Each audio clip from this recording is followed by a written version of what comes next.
The most recognized symbol in the world is an execution device. Why? Why would a religion choose a cross, an instrument of humiliation, torture, death, as its central symbol?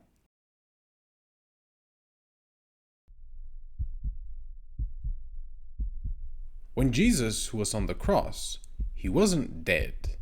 He was alive, breathing, and dying. Between life and death. Look at the shape. A vertical line, a horizontal line, two directions colliding, heaven and earth, divine and human, eternity and time. And where they meet, there is tension. The cross is not a circle, not harmony, not balance. It is an intersection, collision, pressure at the center. On the cross, everything converges. Jesus is alive yet dying, condemned yet forgiving, powerless yet claiming authority, abandoned yet fulfilling purpose. It looks like defeat, but Christianity calls it victory. It looks like weakness, but it is proclaimed as power. The Apostle Paul once said, "The cross is foolishness to some, and the power of God to others." From the very beginning, it was a contradiction, a scandal, a paradox.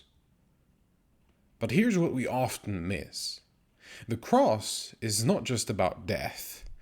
It captures a moment, the unresolved middle, the breath between extremes. Jesus was not yet resurrected. He was not yet gone. He was suspended. And maybe that's the point.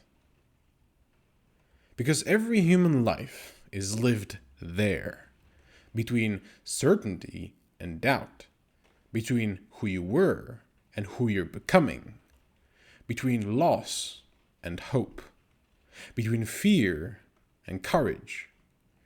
You are never fully secure, never fully finished, always in tension. The cross becomes more than just a religious symbol. It becomes a mirror, a map of existence. To live is to be suspended. And Christianity makes a claim that is almost offensive. Transformation does not happen by escaping tension. It happens right inside it. Not by avoiding death, but by passing through it. Not by denying suffering, but by enduring it. The symbol of salvation is not a throne. It is a cross. And that is absurd, unless the collision is the point. Why didn't early Christians choose an empty tomb as their symbol? Why not light or a crown?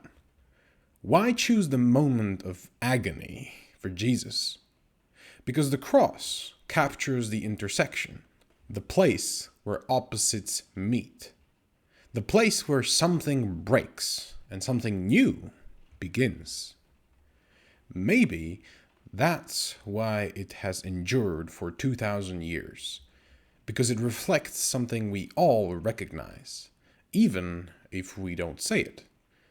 We are always in between past and future, between despair and hope, between life and death. And if transformation is real, it doesn't happen at the extremes. It happens here, in the tension, at the center, right where the lines cross. Alive, yet dying.